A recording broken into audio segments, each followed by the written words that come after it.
বাজারে অগণিত charging flakes পাবেন, কিন্তু কথা হচ্ছে আইফোনের অরিজিনাল চার্জিং ফ্লেক্স আপনারা চিনবেন কিভাবে? আসেন দেখাই দিচ্ছি।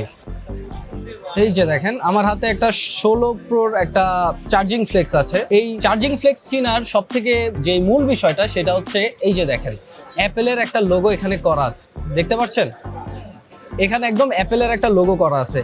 এই জিনিসটা যেই প্রোডাক্টের মধ্যে থাকবে অ্যাপেলের, আপনারা তখনই বুঝতে পারবেন যে এই জিনিসটা হচ্ছে একদম অরিজিনাল একটা জিনিস। তো এইসব অগণিত চার্জিং ফ্লেক্স আপনি আমাদের কাছে পাবেন। আপনি আমাদের কাছ থেকে দেশের যে কোনো প্রান্ত থেকে অর্ডার করতে পারবেন। আমাদের কাছে অ্যাভেলেবেল আছে আইফোন 12 থেকে শুরু করে 16 প্রো ম্যাক্স পর্যন্ত। তো যেগুলি লাগবে আপনি শুধু আপনার মডেল নাম্বারটা দিয়ে আমাদের থেকে আপনি অর্ডার করে নিতে পারেন। আমাদের অর্ডার করতে আপনি আমাদের হোয়াটসঅ্যাপে যোগাযোগ করতে পারেন অথবা আমাদের ওয়েবসাইট ভিজিট করতে পারেন। হোয়াটসঅ্যাপ থেকে অর্ডার করলে আমাদের যে প্রতিনিধিরা আছে আপনাকে ফুল ইনফরমেশনটা বলে দিতে পারবে যে আপনি এটা আসলে অথেন্টিক পাবেন নাকি কপি। ধন্যবাদ আপনাকে। তো অন্য কোথা থেকে প্রতারিত না হয়ে আইফোনের অরিজিনাল অথেন্টিক পার্টস অর্ডার করুন নূর টেলিকম থেকে, অথবা অর্ডার করতে পারেন আমাদের ওয়েবসাইট থেকে।